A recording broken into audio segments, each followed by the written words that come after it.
नमस्कार। मैं सत्य प्रकाश स्वागत करता हूं अपने चैनल हम सब की कहानी एक नई रोशनी में। आज का मेरा टॉपिक होगा मृत्यु की तैयारी। एक यक्ष प्रश्न है जो महाराज युधिष्ठिर से पूछा गया था कि जीवन का सबसे बड़ा सत्य क्या है। उन्होंने उसका उत्तर दिया था कि जीवन का सबसे बड़ा सत्य यही है कि हर व्यक्ति को पता है कि हमारी मृत्यु निश्चित है, लेकिन फिर भी वह इससे अनजान बना रहता है।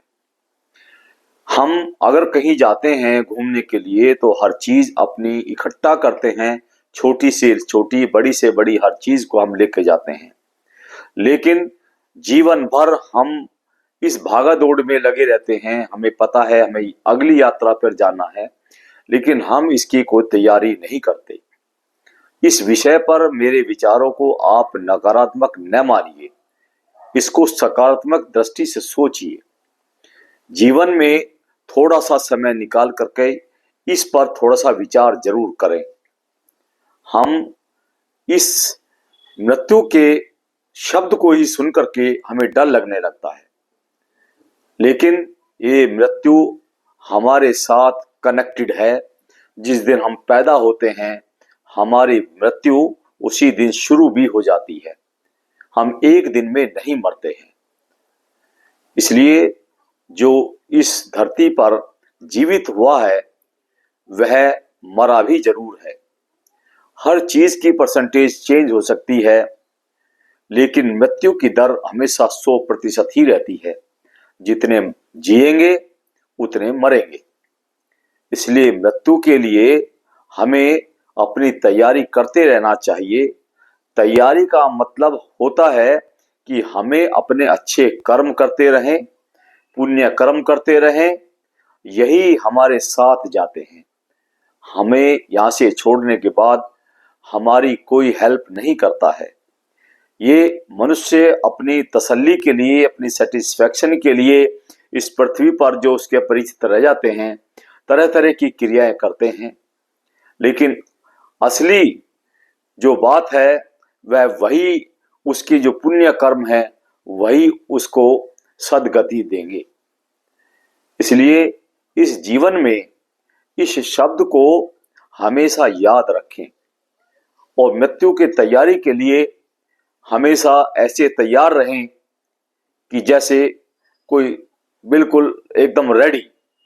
हम ऑफिस जाते हैं, हम काम करते हैं, अगर हमारा घर सही है तो हमारा ऑफिस में काम सही होगा, ऑफिस में काम सही है तो हमारा घर पर ठीक रहेगा। इसी प्रकार से ये जीवन और जीवन के बाद में अगला जीवन, इन दोनों को सही चलाने के लिए हमें इस जीवन को भी सही तरह से चलाना होगा। मृत्यु के लिए लोग बड़े डरते हैं, लेकिन इसको डरने की बात नहीं है। ये जीवन का शाश्वत सत्य है, इसको मानकर चलना चाहिए। जीने के लिए आप जियो, इस पृथ्वी पर जब तक हैं उन चीजों का पूरा उपभोग करो, लेकिन उन चीजों से चिपको मत। मोह, माया, लाभ, आप इनसे दूर रहो। यही आपके लिए जब आप जाएंगे यही चीजें आपका साथ देंगी। श्री कृष्ण जी ने भी भगवत गीता में या हमारे और शास्त्रों में इस विषय पर कंसंट्रेट किया है। बालक नचिकेता ने छोटी सी उम्र में ही इस मृत्यु के विज्ञान को यमराज से जा पूछा था। कठोपनिषद में मृत्यु के बारे में वो सारा ज्ञान जो उनके बीच वार्तालाप हुई वह मिलता है, लेकिन हम आम आदमियों को इसमें जाने की गहराई की कोई आवश्यकता नहीं है। बस मैं यह कहना चाहता हूं सिंपल शब्दों में कि आप इसकी तैयारी के लिए कुछ नहीं करते हो। हमें रेडी रहना चाहिए। इसका नुकसान क्या होता है, अगर हम जल्दीबाजी में एट रैंडम हमें कोई दूसरी जगह जाना पड़ जाए और पीछे छूट जाए तो हमें बड़ी परेशानी होती है। इसलिए हमें आगे जाने के लिए इसी जीवन में अपना सब कुछ बिल्कुल प्लेन रखना चाहिए। अगर हमें किसी समय भी जाना पड़े, हमें कभी भी बुलावा आए, तो हमारे मन में कोई पश्चाताप न रहे। लेकिन यह काम एक दिन में या 2 दिन में नहीं होगा, ये बड़ी निरंतर प्रक्रिया है। लोग समझते हैं कि ये शायद बुढ़ापे का विषय है, हम इसको बाद में देखेंगे। लेकिन कोई आदमी बचपन चलो मानते हैं, लेकिन उसके बाद अगर इस विषय को गंभीरता के साथ लेकर के चले, तो बुढ़ापे में आपको इसकी शायद आवश्यकता ही नहीं पड़ेगी, क्योंकि आप इस रंग रूप में ढल जाएंगे। पहले समय में 50 साल के बाद वानप्रस्थ आश्रम, संन्यास आश्रम, वो शायद इसीलिए होते थे, हमारी भलाई के लिए हमें दूर रखते थे, ताकि हम मोह माया के बंधन से जब तक हमारी मृत्यु होगी तब तक हम उससे छूट जाए। अब ऐसा तो संभव नहीं होता है, अब हमें अपने कुटुंब परिवार में रहना पड़ता है, लेकिन हमें इनके साथ रहते हुए, अपनी जिम्मेदारी को निभाते हुए, हमें उस तरह से अपना जीवन जीना चाहिए जैसे कमल कीचड़ में खिलता जरूर है, लेकिन वो इसके संपर्क में नहीं रहता है। इसलिए अपने आप को एक सफल जीवन जीने के लिए जिसका उद्देश्य हम लेकर यहाँ आए हैं, उस उद्देश्य को जो हमें ड्रामा करने के लिए मिला है, हम उस अभिनय को अच्छी तरह से निभाएं, तभी अच्छा लगता है। अदरवाइज सब लोग कितने प्राणी हैं इसमें जी रहे हैं। लेकिन आपने सुना होगा, अगर किसी की गति कोई मृत्यु को अच्छी तरह से प्राप्त होता है, तो लोग उसकी चर्चा करते हैं कि मृत्यु हो तो ऐसी।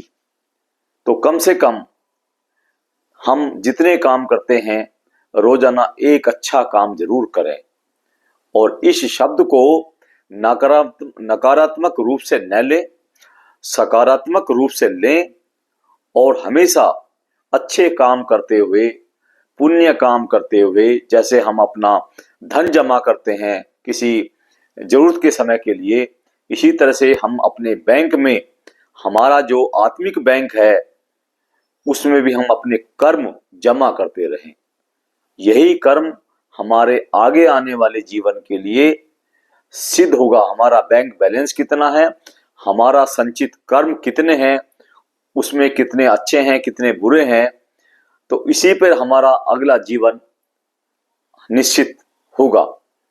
लोग कहते हैं कि अगला जीवन देखा जाएगा, यह हमारे ही हाथ में है, इसको देखने वाला कोई नहीं है, ये हम ही हैं।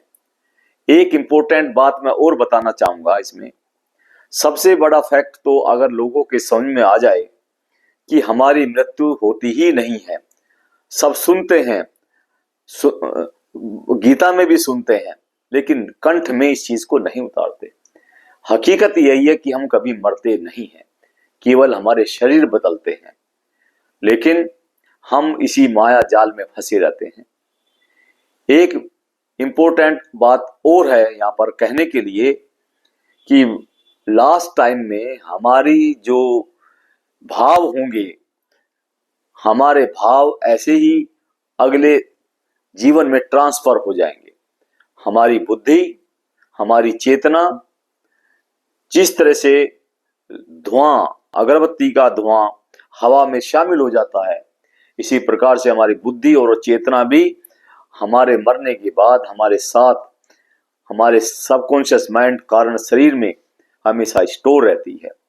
हमारे सारे कर्म हमारे साथ ही रहते हैं, हमारे कारण शरीर में स्टोर रहते हैं।